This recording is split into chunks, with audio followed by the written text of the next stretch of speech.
Bismillahirrahmanirrahim. Pertama-tama kita panjatkan rasa syukur serta puja dan puji hanya kehadirat Allah Subhanahu wa Ta'ala yang atas nikmat dan karunia-Nya serta izin dan ridhonya kita bisa berjumpa lagi di mata kuliah Hukum Dagang. Semoga perkuliahan hari ini berjalan dengan lancar, tidak ada kendala apapun. Amin ya rabbal alamin. Juga kita sampaikan salam dan sholawat kepada manusia terbaik sepanjang zaman, manusia yang Allah perintahkan ya, satu-satunya manusia yang Allah perintahkan kita untuk mengikuti perilaku, akhlak dan adabnya. Satu-satunya manusia yang diwajibkan Allah untuk kita menjadi idola, menjadi tauladan, menjadi panutan seumur hidup kita. Nabi Agung, Nabi Allah Muhammad Shallallahu Alaihi Wasallam beserta keluarga dan para sahabat beliau. Sebelum perkuliahan ini dimulai, seperti biasa kita akan berdoa dulu. Doa ini adalah doa sebelum belajar atau doa sebelum menuntut ilmu yang sudah dipraktekkan dari awal perkuliahan ya sampai sekarang. Bismillahirrahmanirrahim. Allahumma inni as'aluka ilman nafi'an wa rizqan thayyiban wa amalan mutaqabbalan. Amin ya rabbal alamin. Ya Allah, sungguh hamba bermohon kepadamu ilmu yang bermanfaat, rezeki yang baik, dan amalan yang diterima. Mudah-mudahan dengan doa tadi Allah berkenan yang tersampaikan oleh saya kepada mahasiswa semua ini adalah ilmu yang bermanfaat, dan kalaupun sempat kita membahas ilmu yang tidak bermanfaat, mudah-mudahan Allah menghilangkan ilmu itu ya dari ingatan kita semua. Pembahasan untuk mata kuliah hukum dagang setelah UTS, kita membahas hukum dagang internasional. Dalam pertemuan terakhir kita sudah membahas apa itu hukum dagang internasional, kemudian kenapa diperlukan pembahasan dalam hukum dagang internasional, gitu ya. Siapa saja subjek hukumnya, dan pembahasan kita baru sampai di subjek hukum ya, belum pada penjelasannya. Untuk mereview kembali, untuk merefresh memori kita semua, karena ini sudah berjalan 2 minggu, kalau tidak salah saya minggu lalu nggak masuk ya. Nah itu, jadi pasti sudah banyak yang lupa, sedemikian banyak materi mata kuliah lain yang sudah diterima oleh mahasiswa, sehingga materi hukum dagang kemungkinan ini sudah lupa. Minggu yang lalu kita sudah membahas bahwa hukum dagang internasional ini tidak tiba-tiba ada, sama seperti bidang hukum yang lain. Hukum dagang internasional juga memiliki sejarah tersendiri yang berbeda dengan sejarah terbentuknya bidang hukum yang lain. Hukum dagang internasional ini merupakan sekumpulan aturan-aturan hukum dalam mengatur transaksi dagang lintas batas negara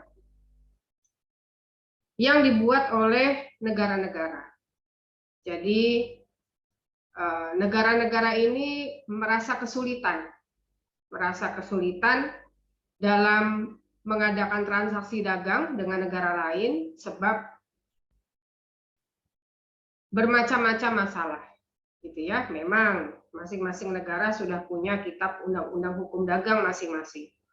Namun isinya berbeda, pengaturannya saling berbeda. Jadi ketika negara berinteraksi dagang dengan negara lain, ini banyak sekali muncul kesulitan. Contoh misalnya penentuan mata uang apa yang dipakai dalam transaksi dagang internasional. Kemudian alat angkut apa yang dipakai? Merupakan wewenang siapa alat angkut ini?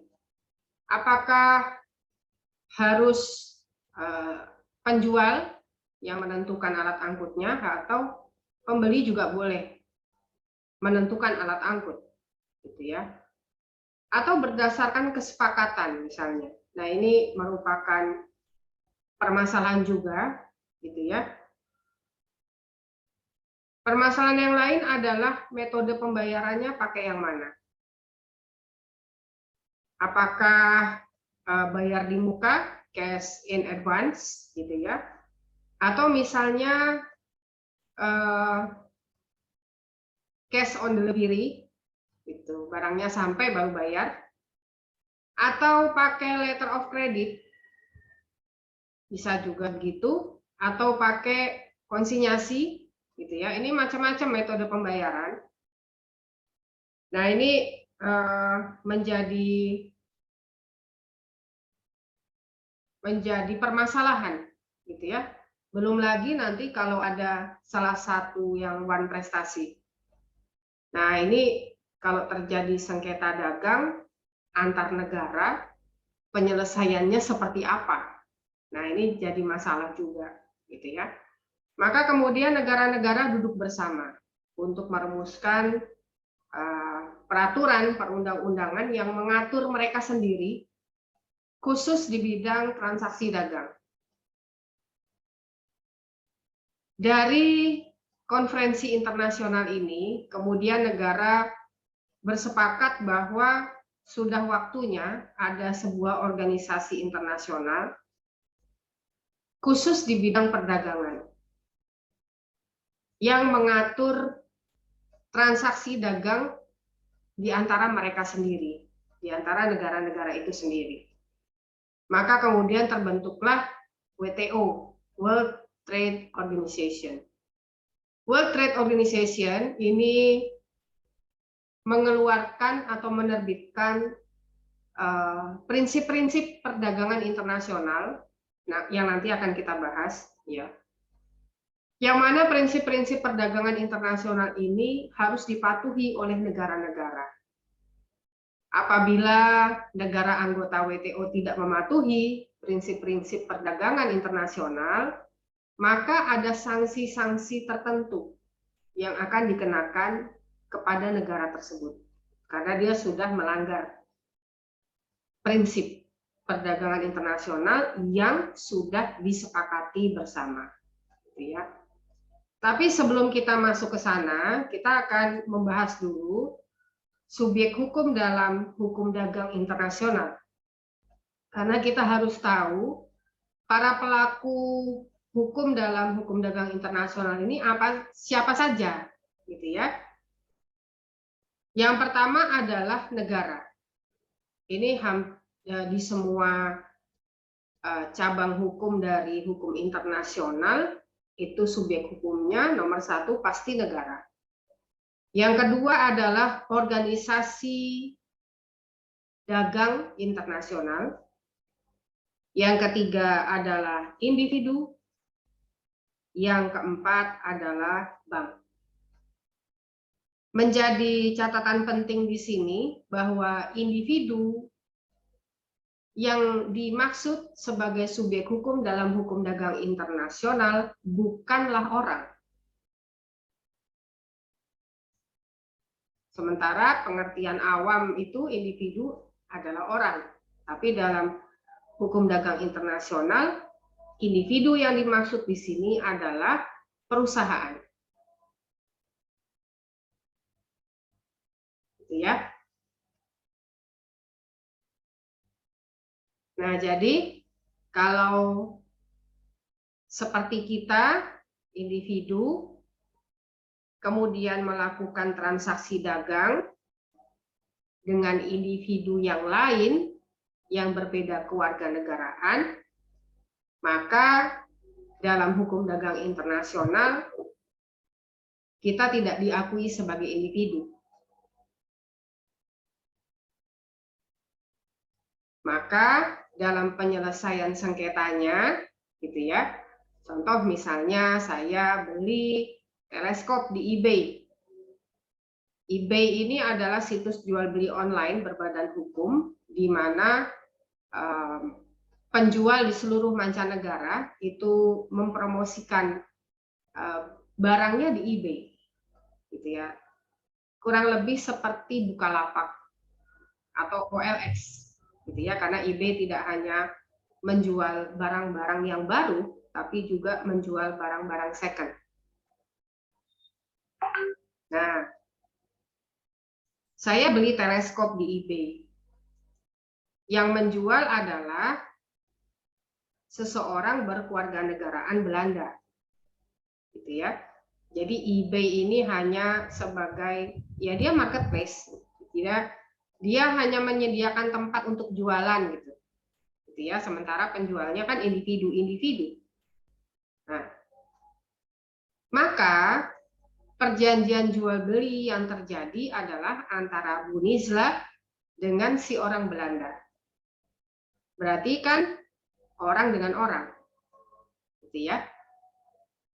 Apabila terjadi wan prestasi, misalnya Bu Nizla sudah bayar, tapi barangnya nggak dikirim-kirim. Nah, kita break dulu sebentar ya, azan Isya.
Ya, kita lanjutkan.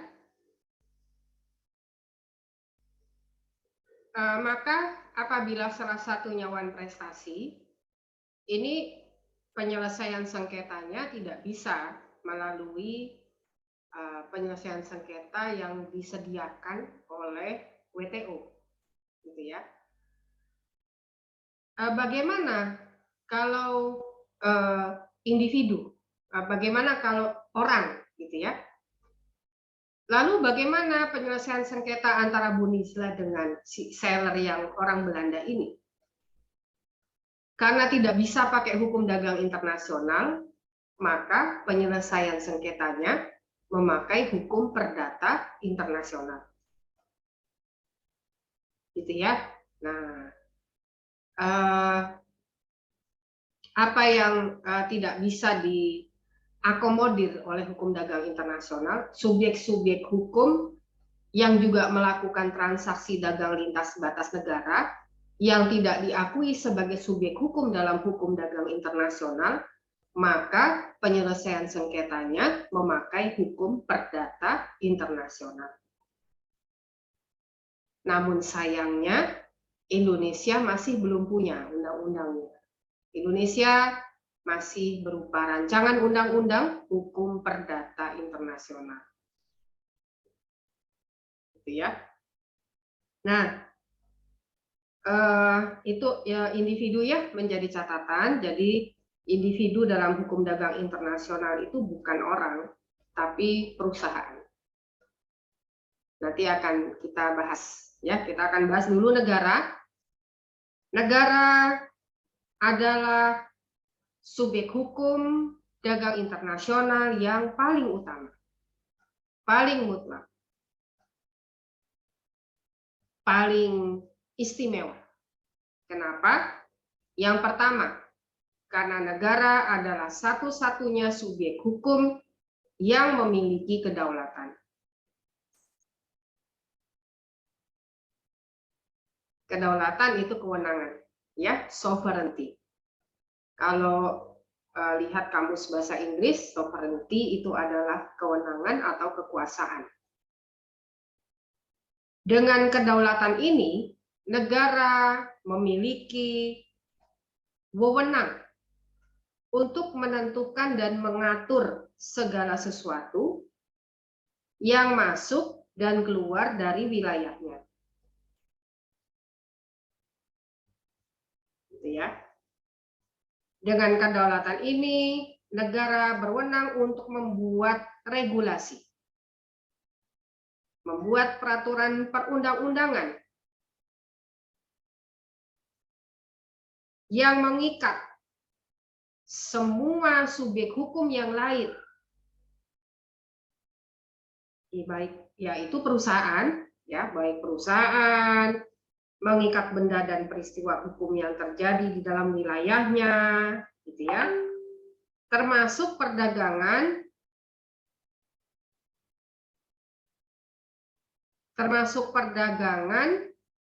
lintas batas negara.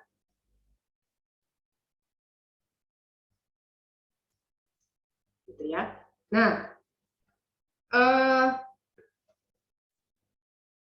karena negara ini punya kekuasaan, punya wewenang untuk mengatur semua subjek hukum yang lain, maka ini berarti negara adalah satu-satunya subjek hukum yang punya power melarang barang dari negara lain masuk ke negaranya, sekaligus juga melarang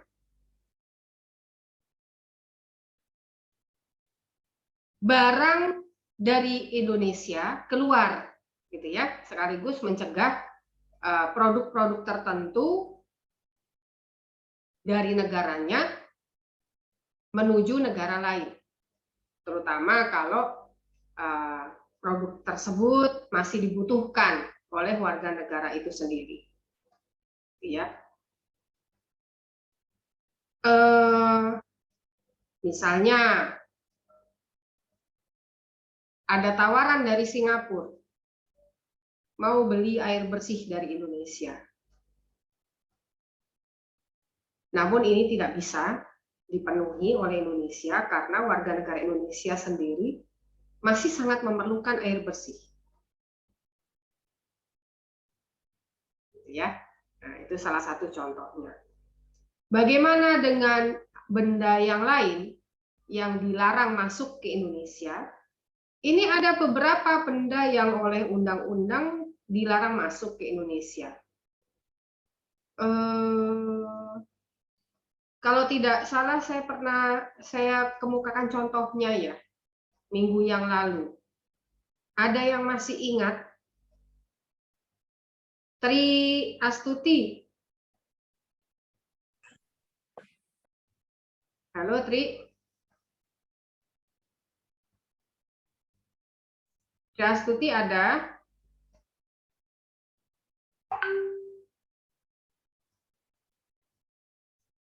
Nggak ada ya?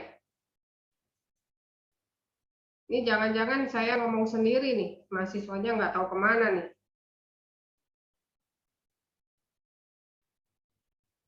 Ya susah kalau daring ya, kita nggak tahu apakah benar-benar hadir dan menyimak perkuliahan, atau hanya menggugurkan kewajiban hadir saja tapi tidak menyimak gitu ya. Saya panggil yang tidak menyalakan kamera karena saya memastikan bahwa mahasiswanya benar-benar hadir dan menyimak. Biasanya hadir, menyimaknya nggak tahu ya. Herman. Hadir, Bu. Saya memberikan contoh beberapa 2 minggu yang lalu, kalau nggak salah ya. Apa contohnya? Ada produk-produk dari negara luar yang tidak boleh masuk ke Indonesia, dilarang oleh peraturan perundang-undangan. Apa aja itu?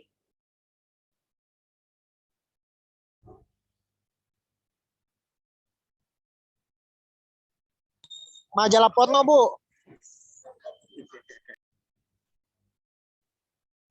Sebutkan dulu namanya supaya bisa saya pin. Ahmad Fadlul Hikam, Bu. Bentar. Kelas A35 malam. Mana Nah, ini? itu, Bu. Ini, Bu, iya, yang ganteng. Pak, lagi di warung dia. Iya, Bu, lagi di luar. Ya. Tadi apa contohnya yang saya berikan contoh beberapa minggu yang lalu? Majalah porno, Bu. Majalah porno. Boleh masuk Iya, Bu. Indonesia. Bahkan ada kantor resminya, Playboy, majalah Playboy. Emang di Indonesia ada, Bu? Saya baru tahu. Ada, resminya ada. Ya, saya kurang Bukan update. itu yang saya berikan contohnya minggu yang lalu. Karena memang ada di Indonesia. Siapa yang masih ingat?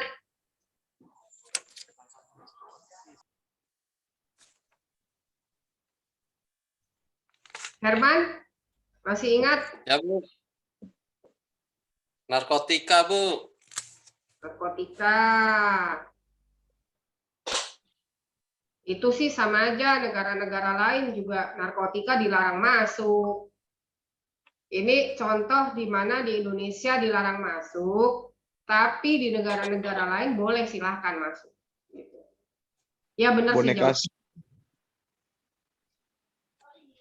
Boneka seks kalau siapa tadi? Namanya siapa tadi yang jawab? Ibnu, Bu. Ibnu, bentar Ibnu. Nah Ibnu nih mana kelihatan rambutnya doang? Ini, Bu, ada, Bu.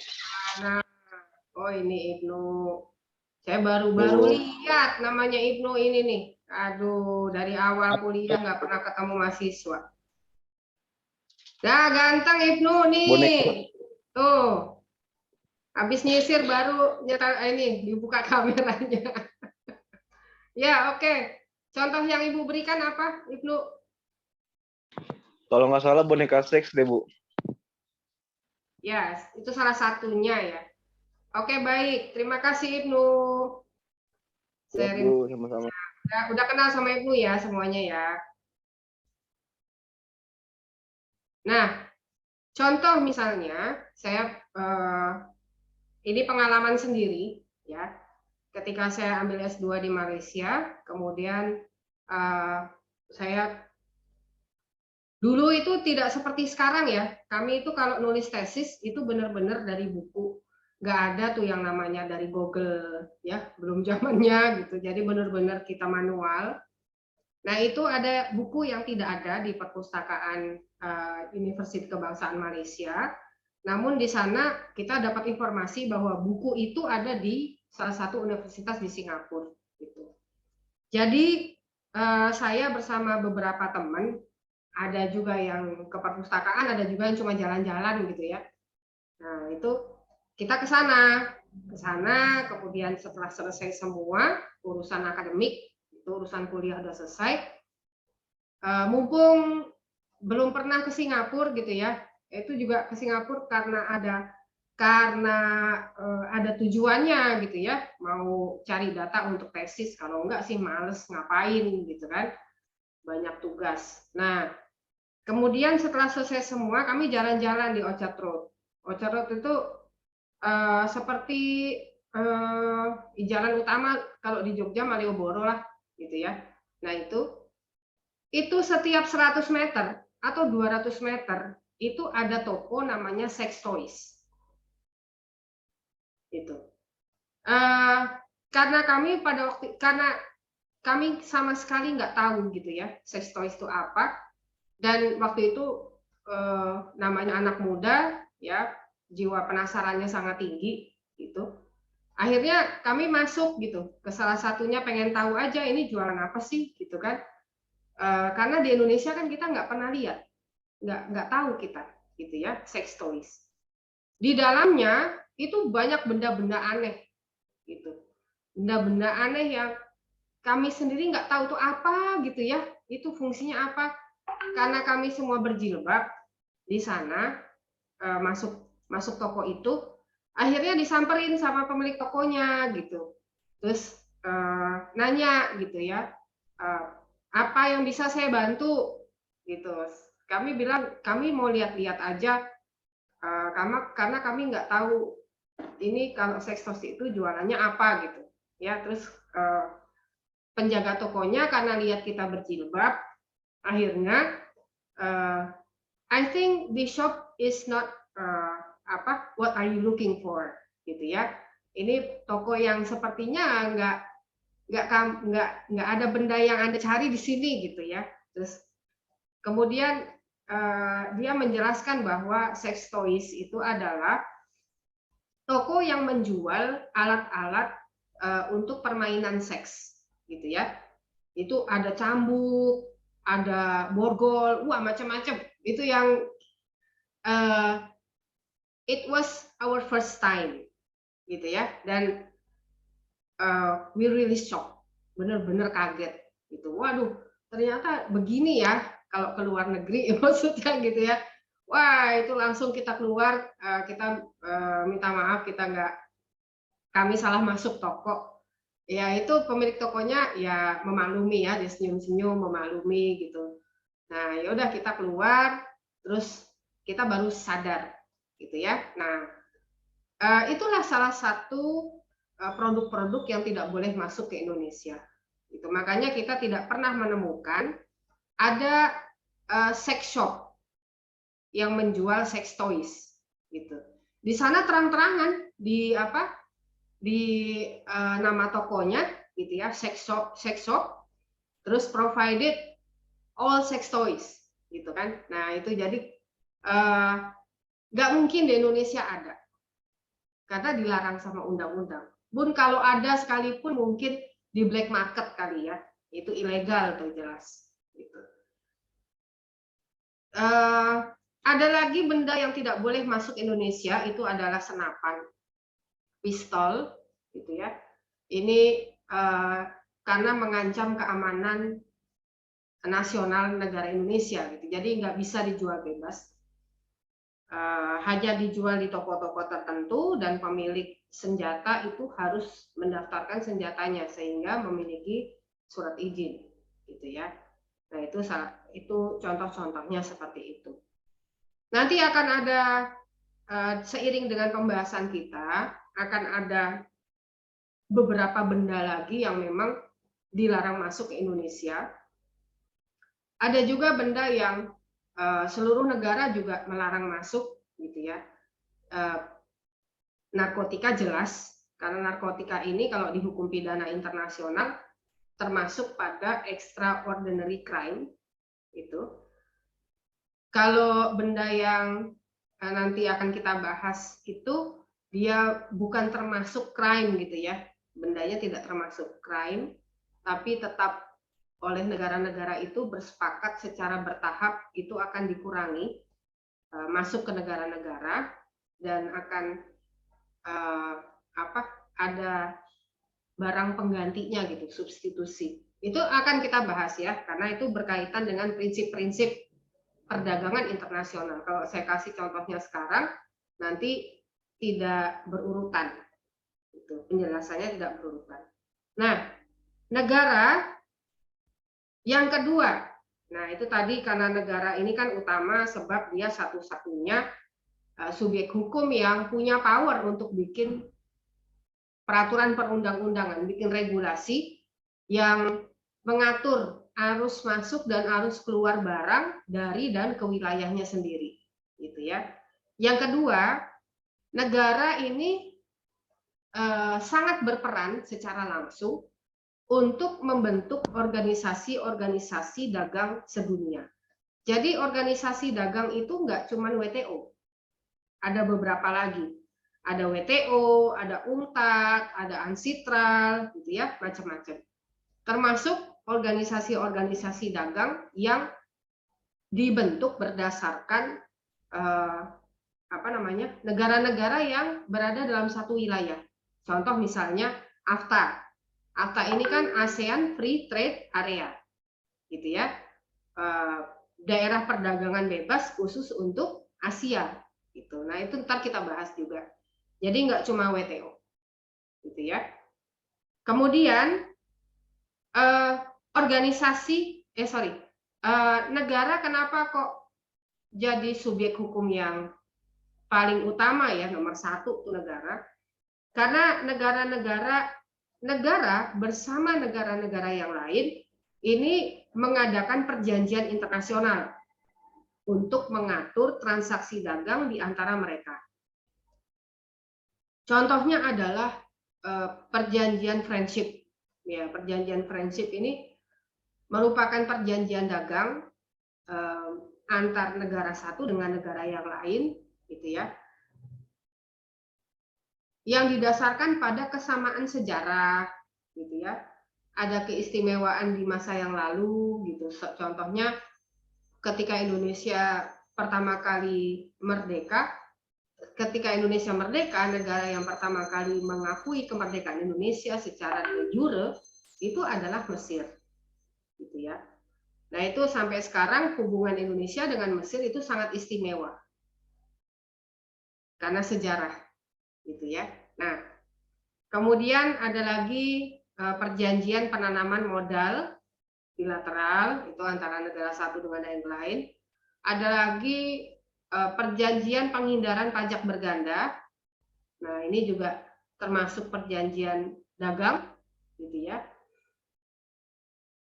Ada yang tahu perjanjian penghindaran pajak berganda itu maksudnya apa?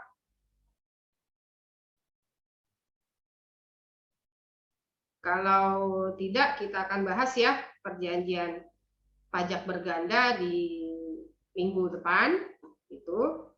Karena ini juga sangat penting diketahui oleh mahasiswa, karena kalau kita nggak akan pernah tahu ya kita akan kerja di mana gitu. Siapa tahu nanti kita kerjanya di luar Indonesia. Nah ini harus tahu bagaimana pengaturan tentang pajak berganda, gitu ya. Kalau bahasa lainnya pajak berganda itu adalah pajak internasional. Nah, baik, sampai sini ada pertanyaan, silakan. Saya lihat chat dulu.